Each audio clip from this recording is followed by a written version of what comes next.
अस्सलाम वालेकुम बच्चों। फर्स्ट चैप्टर के सॉल्व न्यूमेरिकल्स हैं हमारे पास, तो स्टार्ट करते हैं आज का काम। सल्फ्यूरिक एसिड को किंग्स ऑफ केमिकल भी कहा जाता है। अगर हम 5 मोल सल्फ्यूरिक एसिड के लें तो उसके अंदर कितने ग्राम होंगे। सबसे पहले उन्होंने आपको कह दिया है कि सल्फ्यूरिक एसिड कितने मोल है, 5 मोल है। मोलर मास आपको निकालना पड़ेगा। मोलर मास निकालने का सिंपल फार्मूला होता है कि जितना भी एटॉमिक मास होता है उन सबको आप ऐड कर दो। हाइड्रोजन का 1 होता है, सल्फर का 32 होता है, ऑक्सीजन का 16 होता है। हाइड्रोजन के साथ 2 हैं तो 2 मल्टीप्लाई बाय 1, सल्फर 1 ही है तो 1 मल्टीप्लाई बाय 32, ऑक्सीजन 4 है तो 4 मल्टीप्लाई बाय 16, तो टोटल आप करेंगे 98 ग्राम पर मोल आपके पास मोलर मास निकल आएगा। फार्मूला एक ही है हमारे पास, नंबर ऑफ मोल्स इक्वल होते हैं मैस ओवर मोलर मास के। मास फाइंड आउट करना है हमने तो मोलर मास से जाकर क्या हो जाएगा, मल्टीप्लाई हो जाएगा। 5 मल्टीप्लाई बाय 98, ये हमारे पास आंसर आ गया 490। फिर नेक्स्ट हमारे पास है कैल्शियम कार्बोनेट जो है, कैल्शियम कार्बोनेट होता है CaCO3। कैल्शियम कार्बोनेट इनसोलुबल है पानी में। तो अगर इसके हम 40 ग्राम लें तो इसके कितने आयंस मौजूद होंगे। तो सबसे पहले कैल्शियम कार्बोनेट का उसने क्या क्या है, 40 ग्राम है। मैस ऑफ कैल्शियम कार्बोनेट 100 ग्राम पर मोल है। किस तरह से निकला है वो आप देख लें। कैल्शियम का 40, कार्बन का 12, ऑक्सीजन का 16। अब हमने नंबर ऑफ आयंस निकालने हैं। नंबर ऑफ आयंस निकालने से पहले बेटा हमें मोल्स चाहिए होंगे बेटा। ठीक है, ये एक न्यूमेरिकल कर लोगे इसी तरह से सारे ही हो जाएंगे। सबसे पहले मोल्स निकाले। मोल इक्वल होता है मैस ओवर मोलर मास के। मैस उसका गिवन है 40, मोलर मास उसका है 100, तो कितना आया 0.4 मोल। बैलेंस इक्वेशन में CaCO3 इक्वल होता है कैल्शियम +2 और कार्बोनेट -2। अब हमें पता है कि आपके पास 0.4 मोल है इसके। अगर हम बैलेंस केमिकल इक्वेशन में देखें तो 1 मोल अगर हो कैल्शियम कार्बोनेट तो 1 मोल ही कैल्शियम बनता है और 1 मोल ही क्या बनता है, कार्बोनेट आयन बनते हैं। तो अगर 0.4 मोल होंगे तो 0.4 मोल ही बनेगा। तो 1 मोल के अंदर कितना होता है, एवोगैड्रो नंबर होता है 6.02 मल्टीप्लाई 10 की पावर +23। और अगर 0.4 मोल होगा, 1 मोल में एवोगैड्रो होता है, 0.4 मोल में 0.4 मल्टीप्लाई बाय एवोगैड्रो, तो ये आपके पास आयंस आ जाएंगे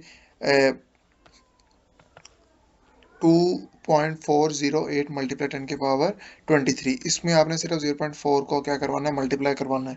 जितने नंबर ऑफ कैल्शियम आयन होते हैं उतने नंबर ऑफ बेटा आपके पास क्या होंगे, कार्बोनेट आयन होंगे। नेक्स्ट वाला इंपॉर्टेंट है कि अगर आपके पास 6.02 मल्टीप्लाई 10 की पावर 3 आयन्स हों एल्यूमिनियम के तो कितने सल्फेट आयन बनेंगे और उसमें क्या क्या मामला आपके पास आएगा।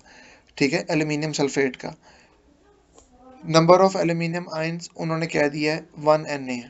ठीक है, नंबर ऑफ सल्फेट आयन करने के लिए हमें सबसे पहले एक बैलेंस केमिकल इक्वेशन लेनी चाहिए कि 2 एल्यूमिनियम हो तो 3 सल्फेट यूज होते हैं। 2 एल्यूमिनियम हो तो कितने सल्फेट यूज होते हैं, 3 यूज होते हैं। अगर एक एल्यूमिनियम होगा तो 3.3/2 होगा और आपके पास 1.5 मोल्स बनेंगे। 1.5 मोल को हम एवोगैड्रो से मल्टीप्लाई करवा देंगे तो आपके पास क्या आ जाएगा, इसका आंसर आ जाएगा हमारे पास 9.03 मल्टीप्लाई 10 की पावर 23। नेक्स्ट बेटा हमने कैलकुलेट करना है नंबर ऑफ मॉलिक्यूल्स। एक ही तरीके से इसके बेटा सारे हो जाएंगे। नंबर ऑफ मॉलिक्यूल्स बेटा एक चीज़ याद रखें, इस चैप्टर के अंदर सबसे पहले आपने मोल्स निकालने। एक आपका फार्मूला पता होना चाहिए, mole is equal to mass over molar mass, और फिर नंबर ऑफ मोल्स इक्वल होती है moles multiply by N A. Moles multiply by N A, ये याद रखो बस, ये सारे यही न्यूमेरिकल्स हैं। गिवन मैस उसने कितना दिया है 16 ग्राम। मोलर मैस कितना होता है इसका 62 ग्राम। नंबर ऑफ मॉलिक्यूल्स निकालने हैं। नंबर ऑफ मॉलिक्यूल्स के लिए सबसे पहले हमें मोल्स चाहिए, ये देखो ये इसने मोल्स ही लिखे हैं। Mass over molar mass multiply by N A. Mass कितना है 16, मोलर मैस कितना है 62, एन ए से मल्टीप्लाई कराया तो ये आपके पास नंबर ऑफ मॉलिक्यूल्स आ जाएंगे। बी भी ऑप्शन इसी तरह है, सी भी इसी तरह का। इस तरह बेटा अगेन नंबर ऑफ आयंस निकालना है। Number of ions, number of molecules, number of, ये सारे जो चीज़ें आपके पास हैं ये सबके फार्मूले क्या हैं, सेम है। ठीक है, AlCl3 का मैस है, मोलर मैस उसने हमें दे दिया है। नंबर ऑफ आयंस निकालने हैं हमने तो हमारे पास mass over molar mass multiply by Na। ठीक है, तो ये हमारे पास इतने टोटल मॉलिक्यूल या आयनिक होगा। अगर हम देखें तो Al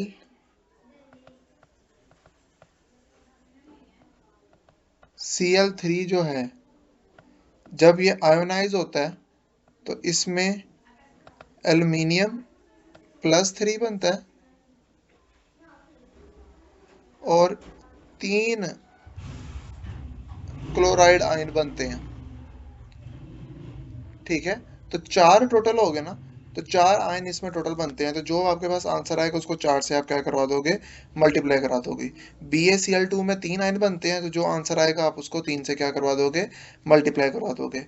H2SO4 में आपके पास टोटल 3 आयन बनते हैं, एक SO4 बनता है और 2 आपके पास क्या बनते हैं, H+ बनते हैं। तो उसको भी आप किससे मल्टीप्लाई करा दोगे, 3 से मल्टीप्लाई करवा दोगे। What is the mass of, इतने अगर मॉलिक्यूल्स हम लें H2SO4 के, तो उसका मास कितना होगा। अगेन फार्मूला वही है, number of molecule is equal to mass over molar mass multiply by Na। Mass find out करना है, मोलर मास आपको पता है 98 होता है, एवोगैड्रो भी आपको पता है 6.02 मल्टीप्लाई 10⁻³ होता है। मास फाइंड आउट करना है, मास इधर रहेगा, बाकी सारी चीजें इधर चली जाएंगी। ये डिवाइड हो रहा है, मल्टीप्लाई हो जाएगा, मल्टीप्लाई हो रहा है, डिवाइड हो जाएगा, आंसर आपके पास आ जाएगा।